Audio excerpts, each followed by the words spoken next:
Welcome back once again to Season 4 of the podcast. I'm your host, Amanda Blackwood.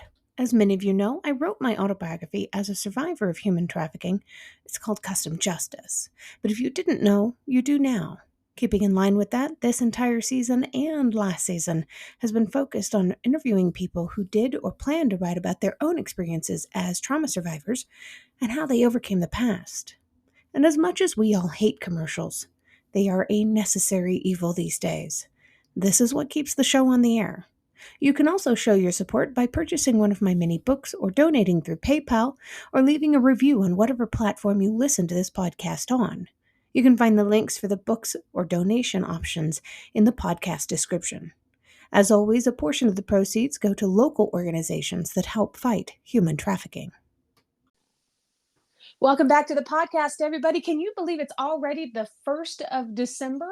I have an incredible lineup for you guys this month. This month is specifically geared toward guests that are appropriate for Christmas. As such, I know that we previously had an episode with Donna. She was amazing talking about her own overcoming the past, but she's back today because she has a very deep root in Christian faith, and she's an ordained minister. And I love this lady so much. And Donna, welcome back to the show. Thank you, Amanda. It's a pleasure to be here. I just absolutely loved you the first time we talked. It was like I was talking to one of the most empathetic, understanding, gentle souls I've ever met in my life. Well, thank you. You're just awesome. You know, and I love that about you. And that's one of the big reasons I wanted you back. So how did you become an ordained minister? What was that process like?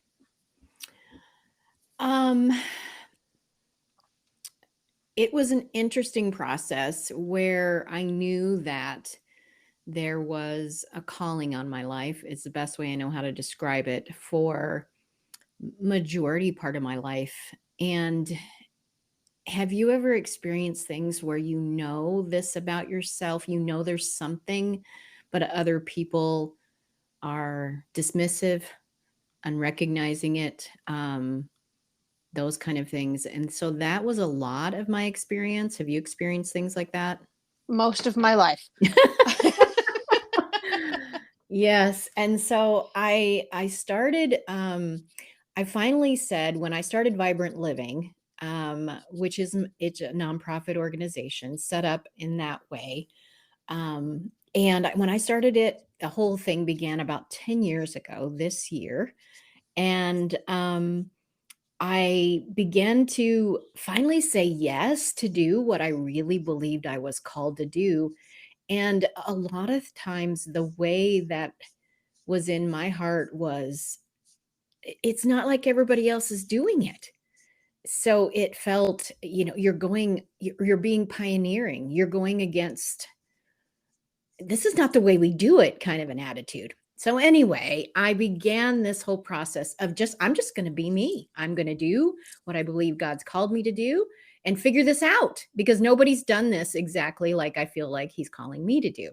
So through that process, someone that had been in my life, a ministry association had been in my life for decades at that point, recognized the call on my life as I began to step into it. But I took the first step, which is interesting, right? There's a whole thing. Oh, yeah. And so they said, it's about time. And so that's the process that I became ordained. My goodness. How cool. I love that you decided that you were, this is what you've been called to do. You're going to do it, even though you don't know how to do it and nobody else has ever done it before. And I wasn't concerned about the title. Like I could legally or, truthfully use reverend or something like that. And I just want to be Donna. Like you said, I just want to sit down with coffee and talk with you.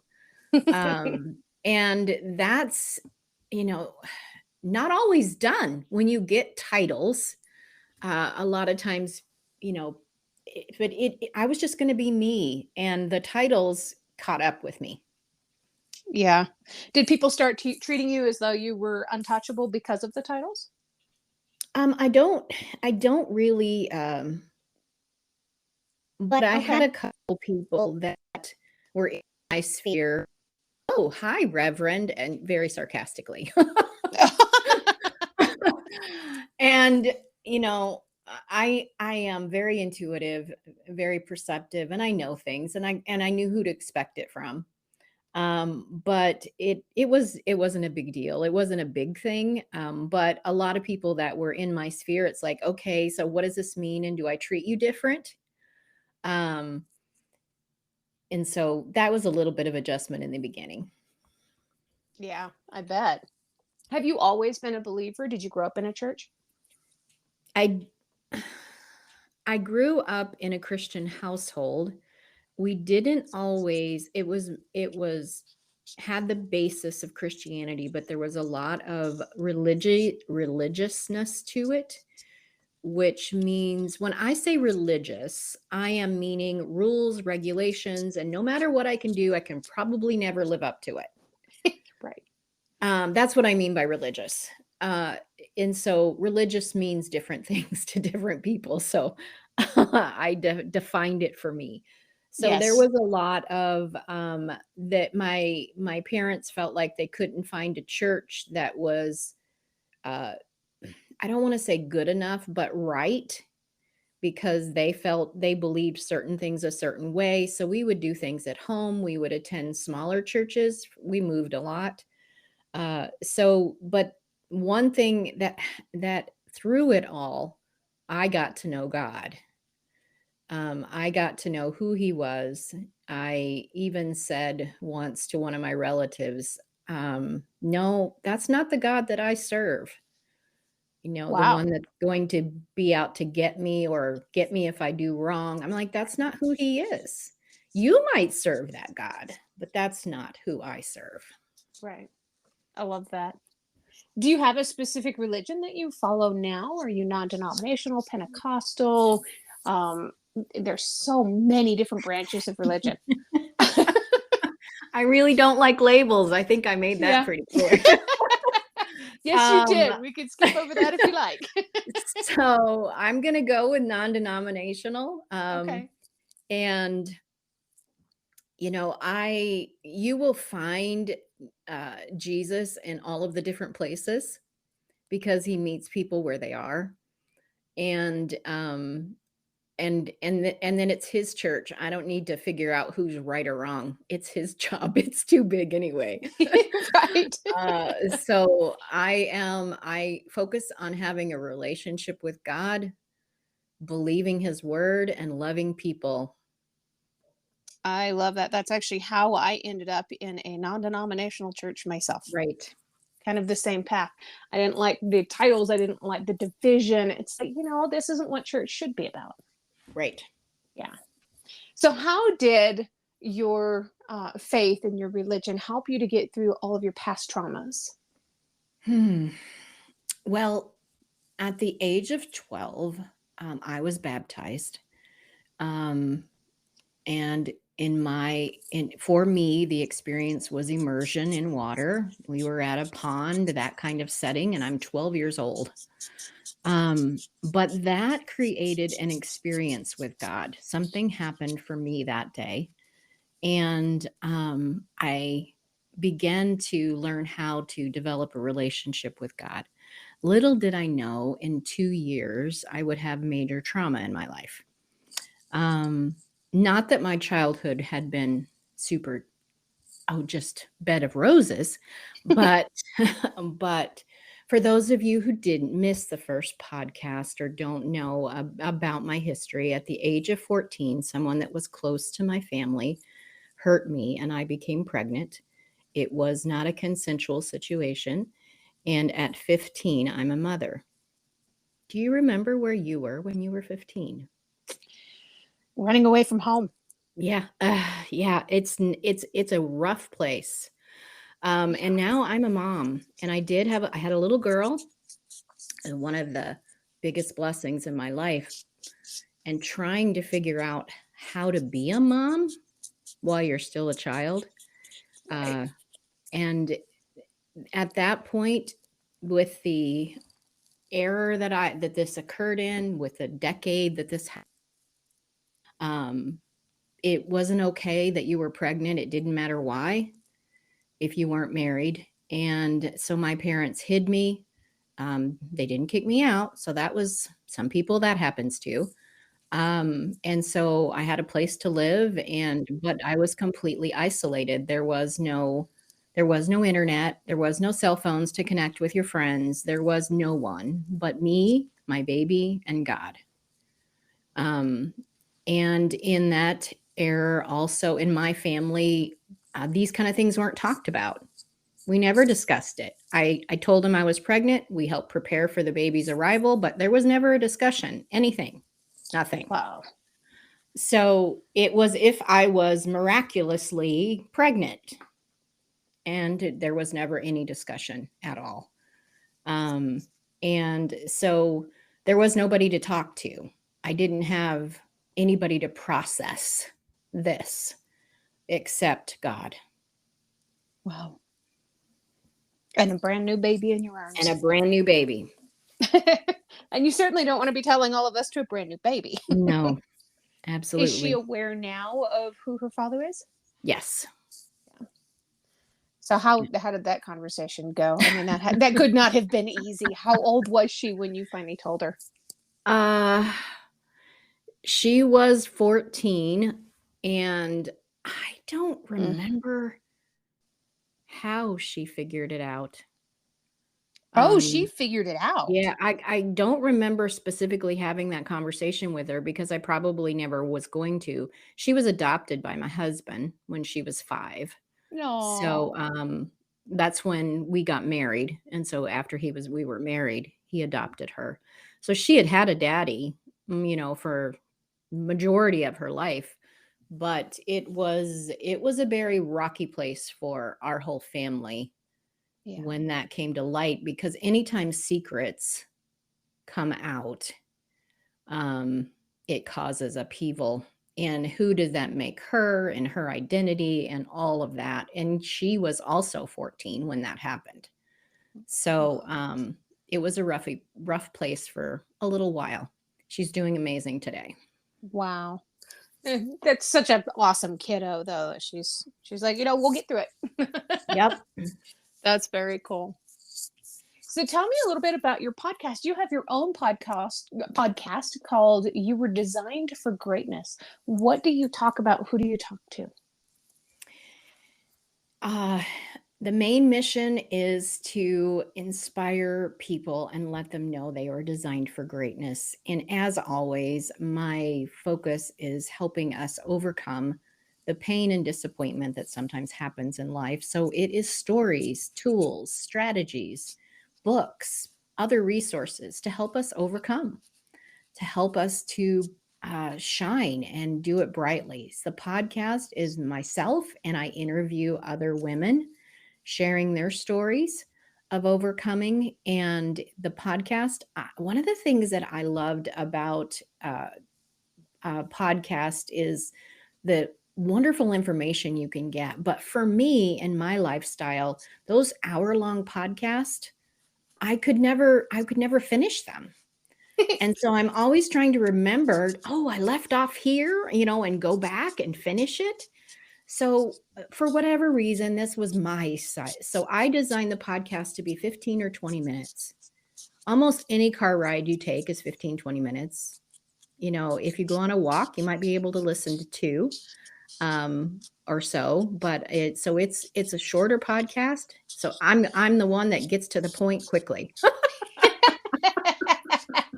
I love it. I try to keep mine confined to 27 to 30 minutes, but I think I like your process. I think that makes perfect sense. So Maybe that's I should why I start did it. having a bag. I love it. And you've got 4 books that you've written. Your clients rave about you. Oh my gosh, is there anything that you don't do? I'm not an athlete. I don't run. I have multiple shirts that I wear when I go walking that say I hate running. Yes. So I'm with you there. Yes, I don't run. And your clients say that you have a knack for turning fear into excitement and exposing lies so the truth can shine through. So I'm not even sure how I do it, but I do turn my fear into excitement every time I'm getting ready to walk out on stage and face an audience and tell my story. Mm-hmm. So how do you put that in words? How do you turn fear into excitement?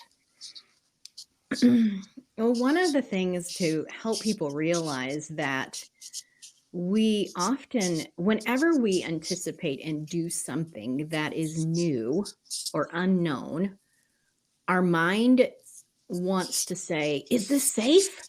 If you talk about going out on stage, am I going to be booed? Like, is this safe? Is nobody going to like me? And all those kind of things. But at the same point, the actuality is fear and excitement aren't really that much different in the way your body responds, if you think about it. And so helping us to recognize the fear that actually needs to be there to keep us safe, and the ones that's actually preventing us to stepping into what you think. I didn't feel fear starting this vibrant living, and anytime we do something, and especially no one's done this exactly like I'm doing it. So all of that is recognizing it. Okay, so I'm about to step out on stage and I speak to my body. You're going to make a tremendous difference in these people's lives. You're okay. Everything's fine. This is something to be excited about, not to dread. And recognizing that fear to do something new is actually fun when can tell yourself that you're safe and recognize. When people have had trauma, fear is, and avoidance of fear is like their number one priority. Yeah. And it can, at the same time, stop us. I'm not going to be jumping off a cliff on a bungee cord and, a lot of different, I'm not going to be doing those things. There are for some people, but at the same point, stepping into my gifts and using excitement instead of fear to guide me. That is awesome. What a powerful tool to have in your tool belt. Yeah. And if you guys are interested in finding out about how Donna is doing things a little bit differently, she does have a website, www.iVibrantLiving.com. You can also go there to find her podcast, www.iVibrantLiving.com/podcast. And her podcast is on Spotify, and she's got some awesome stuff. You guys go follow her and check out her podcast. Always the one last question before I let people go. And I know I asked you this in a previous episode, but the answer is always different when I talk to people. So what is one thing you love about yourself that's not related to your physical appearance? My capacity to love people that resist it, that are afraid of it. That's one of the things that I love about me. Beautiful. Well, Donna, would you like to say a happy Christmas message to anybody out there? Oh, Christmas and snow. I live in a cold area. We get snow. And so all of that is just wonderful to me. My Christmas message is remember why it's there. It's really not about the presents and all of those things. It's about the gift that we received. Amen. Merry Christmas. Don't forget to tune in at 6 p.m. Mountain Time on Christmas Eve for a reading of The Night Before Christmas. If you've enjoyed tonight's episode, please make sure you check out the episode description. There you'll find links on how you can learn more about this guest, links to connect with them on social media, and how to support the podcast. Remember, I don't get paid to do this. My boss is a bit tight-fisted. I can say that. I work for myself. In short, this show really is all about the guest. If you've enjoyed their interview, please feel free to let them know. You can also tune in to my other podcast, Growth from Darkness, which is co-hosted by a lovely lady from Australia. We talk about what trauma responses are and healthy ways to move beyond the past. For more information, just go to growthfromdarkness.com. You can also follow us on Facebook at facebook.com /growth from darkness.